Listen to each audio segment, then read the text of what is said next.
Election Commission of India pen apora ni ki hora teng jamipo ni phain kora trokar ni Diphu Lok Sabha election ke doji arni.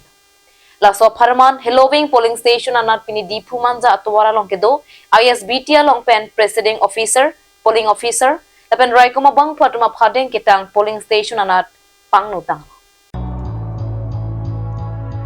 Lapu laben Lok Sabha kilekarni hemlong thualong nang letang. Diphu Lok Sabha ang hoya phanta jamini phain kora trokarni kilik dopo. Karibianglong election district along ta laswa kilik aphan kache thik patangsi arni inghong kokan chan. Karibianglong election district along pangrumpet vote ke jokadin long pharo plira long plikia pranar kep ant.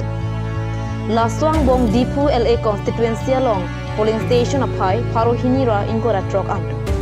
Lapen Hauraghat LA constituency along polling station aphai pharo hinira inkoira hini ando.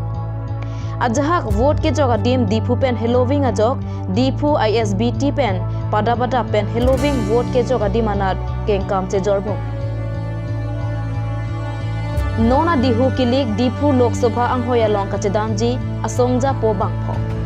Laswang bong BJP pen Amor Singh Tiso, Congress pen Joyram Ingleng, ESDC pen Johnson Bay, Ghana Suraksha Party pen John Bernard Sangma, lapen APHLC pen kachetoiduna songja po jai katharatum hen.